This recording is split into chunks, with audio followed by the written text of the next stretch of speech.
এই শতাব্দীতে আইসিসি ইভেন্টে মোট 10 বার সেমিফাইনাল খেললেও কখনোই ফাইনালে পা রাখতে পারেনি দক্ষিণ আফ্রিকা। প্রতিবারই মাথা নিচু করে টুর্নামেন্ট থেকে বিদায় নিতে হয়েছে দলটিকে। প্রোটিয়াদের নামের সঙ্গে লেপ্টে গেছে চুকার্স তকমা, যা নিয়ে স্বাভাবিকভাবেই প্রশ্ন তৈরি হয়েছিল, এবার কি পারবে প্রোটিয়ারা, নাকি লেখা হবে আফগান রূপকথা। ম্যাচের আগে অবশ্য প্রোটিয়া কোচ রব ওয়াল্টার আগের প্রোটিয়াদের সঙ্গে এই প্রোটিয়া দলকে মেলাতে বারণ করেছিলেন, তবে সে সময় বিশ্বাস হয়নি তার সেই কথা। এদিকে প্রোটিয়াদের সাবেক কিংবদন্তি গ্রেইম স্মিথ তো টুইটই করে বসেছেন। সেখানে দ্বিধাদ্বন্দ্ব নিয়ে জানতে চেয়েছেন ফাইনাল দেখতে বিমানের টিকিট কাটবেন কিনা তিনি।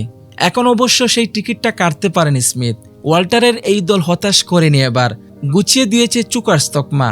আফগানদের 56 রানে অল আউট করে সতর্ক হয়ে ম্যাচে জয় তুলেছে 67 বল ও 9 উইকেট হাতে রেখে।